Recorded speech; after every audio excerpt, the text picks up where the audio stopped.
What's going on, everybody? Hey, listen, before we continue in this episode, have you checked to see if you've subscribed yet? You need to subscribe. Come on, if you like these videos and you're enjoying what you're watching, then it's about time that you go ahead and subscribe. Maybe you haven't noticed yet. Check now. Did you? No? All right, go ahead, hit that notification button, subscribe. It helps YouTube to know that you like our content. All right, see you on the next one. Peace.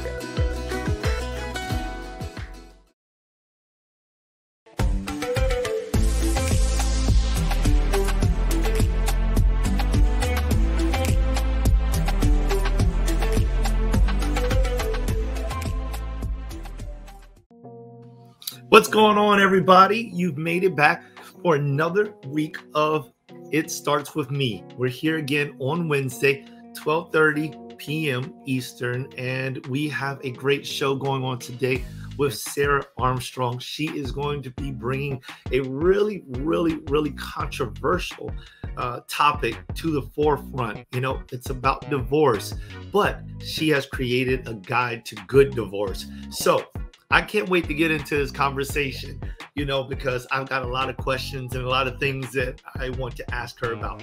So first off, once again, we are here every single Wednesday, 12:30 p.m. Eastern. You can find us here. We've got great stories and testimonials of individuals, entrepreneurs, soulpreneurs, business coaches, CEOs, founders, multimillionaires that are doing great things inside of the world as we know it today. And they have been through struggles just like all of us have, but they found a way to overcome those struggles. And that is what this show is all about. How do I overcome those struggles? Has anyone else ever been in those types of situations? What did they do? So we hope we inspire you with some of these testimonies. All right, on Fridays, Community Beacon. And actually, you know, we've been having a great time with the co-host, Michael Seville. It has been a magnificent time. You know, in July, it was awesome. In June, it was awesome.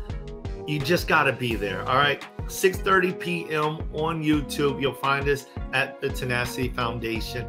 You'll see us. You'll hear about us. All right. And then also Mike has his own show about whatever it takes, what it takes Mondays at 9:00 p.m. where he is dropping gems on what you need to do to be successful in life. He is the real estate king and the business mogul. He is the one that you want to talk with.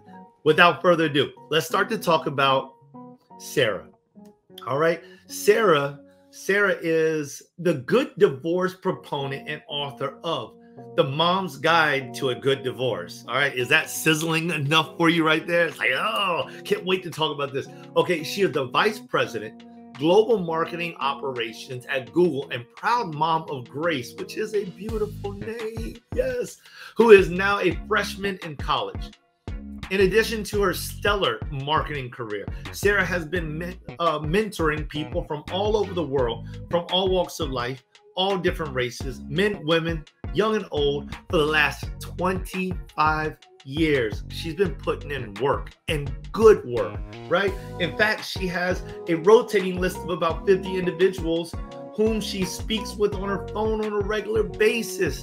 A lot of times she's doing this while she's in her morning workout routine.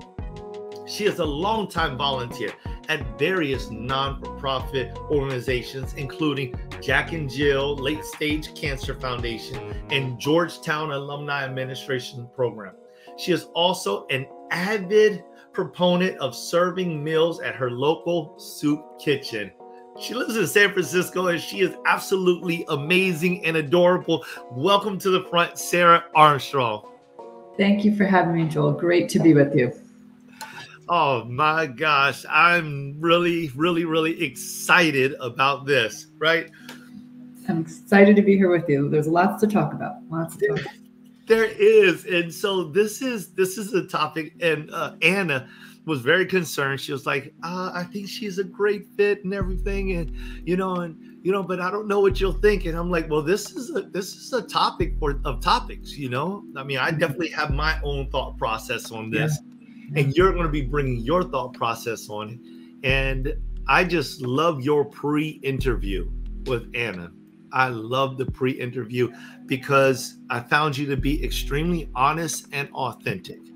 And I also found that the reason behind this book and what you're promoting is your own life struggles and how you found a way to make it through and to take care of Grace. Yes. And I think that that is inspirational, you know, because not only did you take care of Grace, but you also found a way to take care of yourself and a way to take care of your ex-husband. And that's outstanding. Thank you. Thank you. It takes effort, and we'll talk about that, but it was definitely something that we felt strongly about as we entered into this decision to go through a divorce, that it was something we really needed to think about how we wanted to do it. You know, and it's interesting, Joel, as we start, you know, I always say, just for the record, like, I'm not an advocate for divorce. I think in an ideal world, couples that get married stay happily married for forever and for the long term. But, you know, unfortunately, these days that, you know, that's not always the case. And these days it is more common than ever. And so I reflected, you kind of inferred this, you know, there's, you know, no one gets divorced. No one gets married to get divorced. Right. That's the first thing. And when you think about it, that's not something, it's not like you go in with a goal of getting divorced. And no one gets divorced for positive reasons. You know, it's not generally a positive reason that drives you to that decision. But when children are involved, and this is the most important thing, when they don't get to make the decision of whether their parents are going to get divorced, but they're the ones that are most significantly impacted by that decision. They really are. That's a whole lot to take in right there, right? That's a lot to take in. So there was an occasion when I was with one of my buddies, and we were all working out, and we just started to open up Pandora's box. We started talking about relationships and how things are working out between a husband and a wife.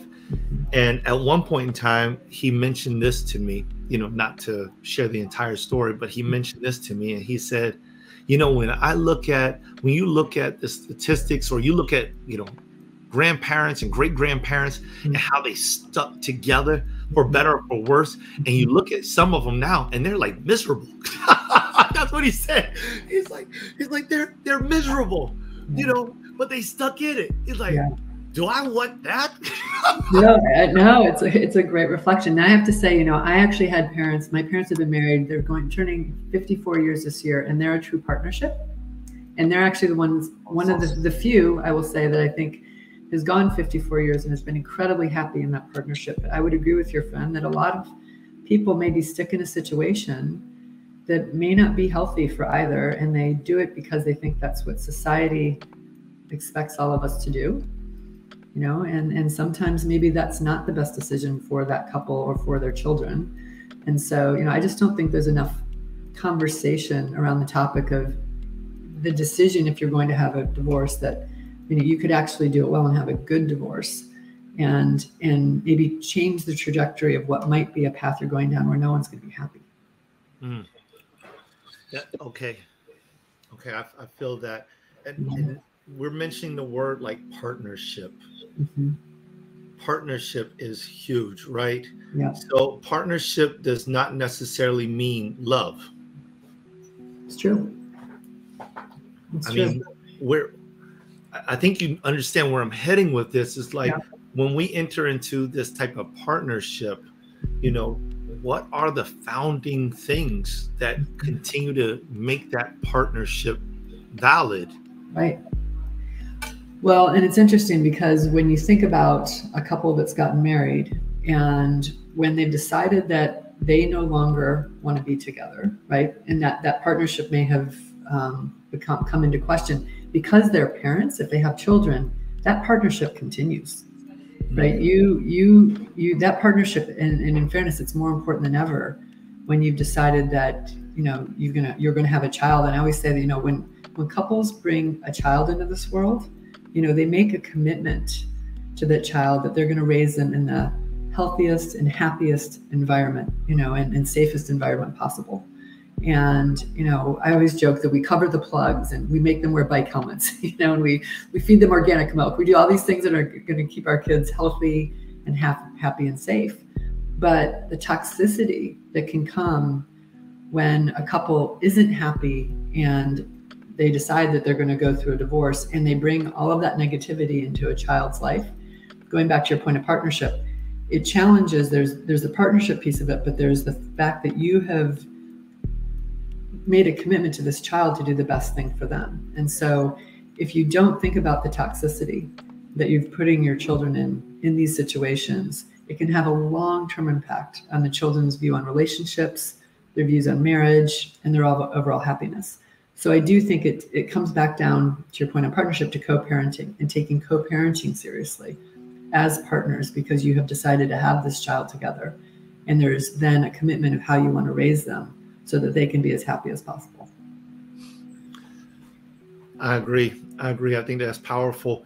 I have a philosophy of 4 C's, and one of the 4 C's is commitment, and that commitment that we're now discussing that lasts beyond the agreement of marriage. Yes.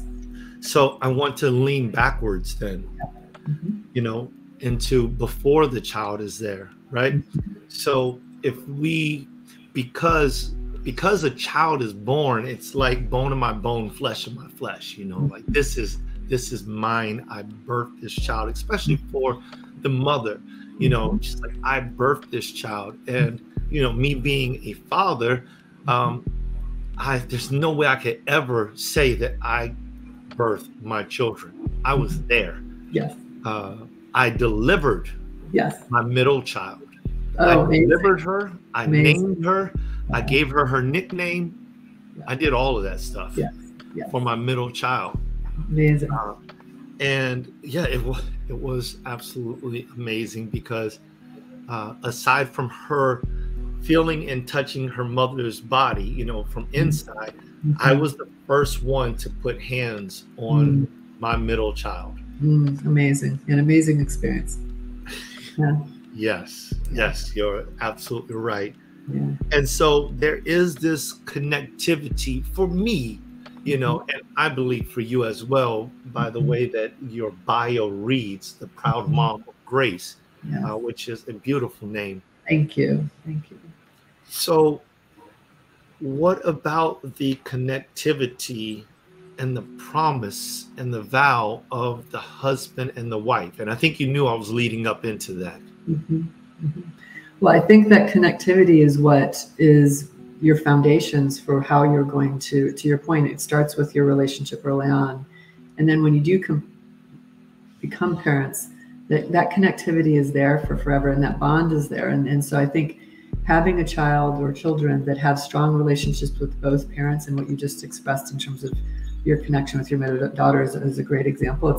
That continues, and that can continue in life. But when you go through a big life change, like a divorce as a family, some of those connections can get strained, right? With the children, obviously between the parents. And so what can we do, as individuals that are going through this process, to keep that connection as strong as possible, and keep both the belief that even though you've decided to change the structure of your lives, you're not going to live in the same home, that you can have that connection with your children and with your ex-spouse in a productive and healthy way. And I think that's the whole kind of premise of what I'm hoping, society can start to shift their thinking about, because obviously, as I said earlier, you go through divorce for reasons that you want to kind of put in your past. And hopefully what you can do is turn the corner and say, but how do I want to have a positive and productive future in these relationships that I have with my children and also with my ex-spouse? Yeah. And I definitely want to understand more about your process, because your opening statement being that you're not an advocate for divorce. So that speaks a multitude of words. And I don't know if all of the audience has gotten that or is holding on to that, but you saying that means a whole lot to me, because it means that you have truly invested time, effort, thought, love, concern into the dynamic of a family. Yes. And what it means. Yes. Yeah, and I think that is something that really was important. And I'll give you a story that really is probably one of the poignant moments of our divorce process. And before we told my daughter, and by the way, Grace was 7 when we went through a divorce. Okay, and so before we decided to tell her, we went to a child specialist that specialized in divorce to get some counsel of how to handle communicating to her and managing, those dynamics. And he sat down and he looked at me and he goes, "Sarah, do you travel?" And I said, "Yes, I do. I travel internationally for my job." And he looks at my ex-husband, he says, "Do you travel?" And he says, "Yes, I actually travel domestically." He said, "Well, Grace is about to become a professional traveler. She's going to travel every week for the next 11 years until she goes off to college." And I burst into tears. Absolutely burst into tears. And I said, "That's not what I want for her." And going back to your point about like the family and the structure, and I said, the concept of her becoming a professional traveler because of the decision we were making, And so I walked out of that session and sat down with my ex-husband. I said, "What can we do to minimize the dynamic of Grace feeling that way?" And to your point about family and feeling like, even though her traditional family structure is being pulled apart, that she is not, her life, her day-to-day life isn't feeling like she's this professional, traveler, almost like a vagabond going from one place to another. And so we really worked hard at it, Joel, to figure out what we could do so that she didn't have that feeling of being a professional traveler and not really having kind of a core home. And so it was a process we went through, a very thoughtful process of what that would look like. That's a powerful, powerful statement because you're talking about putting family first. You're talking about putting race first. Absolutely. Right? Absolutely. And that means so much, and I think if we can, Sarah, I'd like to go back even a little bit further. Sure. And maybe going this route. Can you share with us what it was that really brought you and your husband to the point where you all felt like this was absolute? This decision was the right one for you? Yeah, it was a decision we made together. And it was a decision that I had grown up, Joel, watching really ugly divorces. Again, my parents were wonderfully happily married, but many of their friends in my formative younger years got divorced, and they were really ugly situations. And so at the point when we made the decision that we were going to go on this path, I said to him, I wanted us to figure out how we could do this where Grace, and again, going back to your point of putting her first, that Grace's life and how Grace perceived this change in her life wouldn't be something that scarred her for forever. I was like, we just have to figure out how we can do this so that that's not. Because I saw my friends, when I was growing up, go through divorces where it literally still is something they carry with them as adults and has had a huge impact on their kind of perception of things. So that was kind of a conscious decision and a discussion we had up front going into this. Now, what's interesting, though, Joel, a year after we got divorced, the reason I can actually even, the term good divorce even is a concept for me, is that Grace and I were at a CVS checking out, at the counter, and there was a People magazine on the counter, and it had a celebrity couple that was going through divorce. And she looked at me and she goes, "Mommy, is that a good divorce or a bad divorce?" And I said, "Grace, I don't know. What's the difference between a good divorce and a bad divorce?" She goes, "Well, good divorce is when the mommy and daddy are nice to each other like you and daddy. And a bad divorce is when they scream and yell at each other." And so, Joel, I walked out of the CVS that day and I thought, whatever we're doing, whatever we've decided to do over this last year, that a Grace a year into our divorce could literally refer to it as a good divorce and explain why she perceived it that way, just told me that we were doing something right or in the right direction and that we needed to keep doing that. And I shared that story with my ex-husband. I'm like, Grace, I called him later and said, "Hey, Grace just shared this with me." I said, "So let's continue trying to your point about family, continue trying to operate, as a family unit when we can, in different ways. And so that was a real poignant moment for me in this whole journey. That's powerful. Yeah. Really powerful. Yeah. And, you know, there's a scripture that says out of the mouth of babes, right? Absolutely. Absolutely. And it was just such a genuine sentiment from her, you know. And what's sad, Joel, when I look at how society generally operates in the realm of divorce, you know, to share another moment that was a moment that Grace shared with us, or we all shared together, is 5 years later, she's in 6th grade, and we went to a parent-teacher conference. And you know, this is a time when Grace actually came to the teacher conference with us. So my ex-husband, Grace, and I are in there, and we go through this hour-long conference. And at the end, her teacher looks at us and goes, "Wait, are you two divorced?" And I looked at her and said, "Yeah, we've been divorced since 5 years, since Grace was in 1st grade." She said, "I had no idea." And I looked at her and I said, "Well, I didn't think to even tell you." Like, it wasn't thinking. I thought, you know, let me come into this parent-teacher conference and tell you, hey, we're divorced. Now let's talk about Grace's education. She said, "You would be shocked at how few couples that are divorced can come into this office and sit for 1 hour and talk about their children's education together." She goes, "It is very, very rare." Now, Grace is hearing this whole discussion, Joel. And she goes, "It makes me very sad." And I said to her, I go, "That makes me very sad. If there's one thing that a couple that have decided to have children should be able to do, right, is sit for an hour and hear about how their child is doing in terms of their education."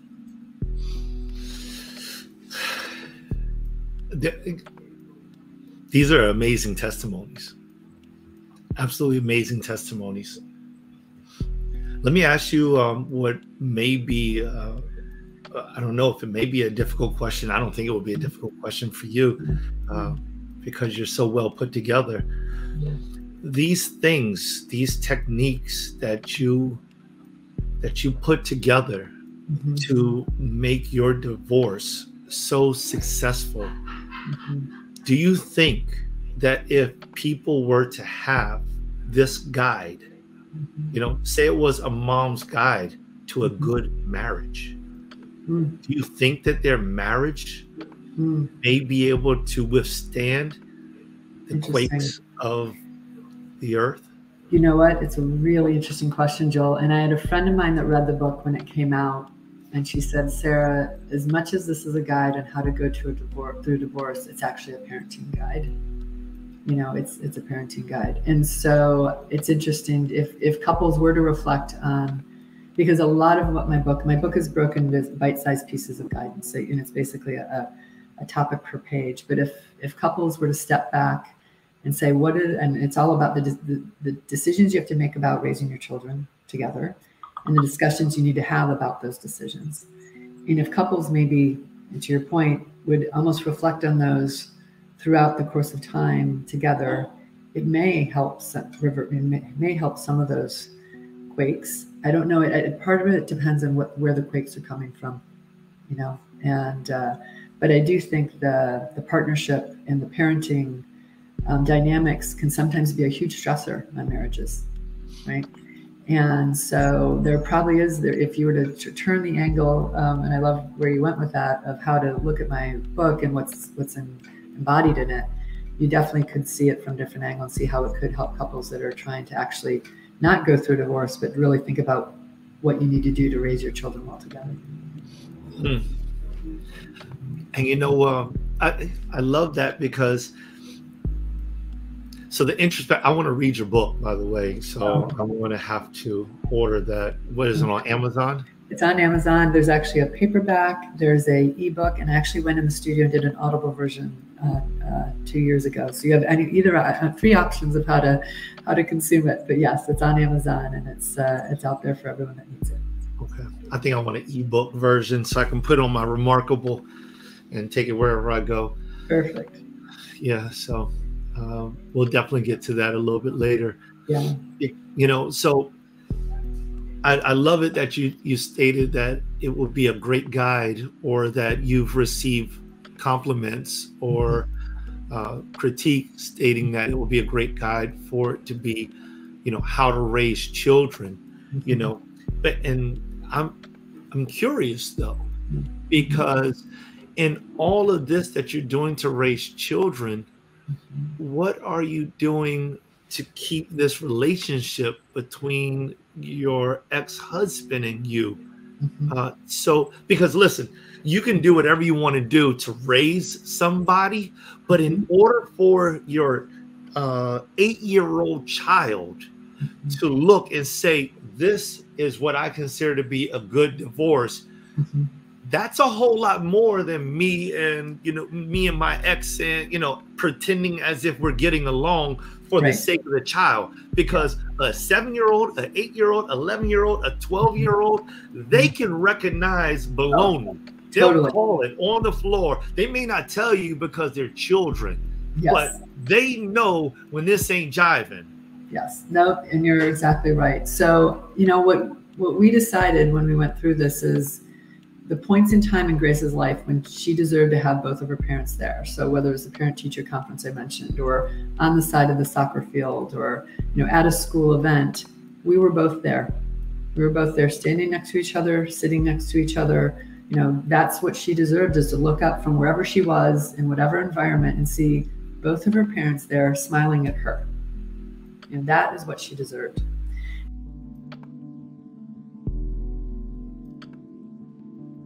And now, in terms of the day-to-day, we lived close by where we could, drop her off at each other's homes over the course of time until she could drive herself.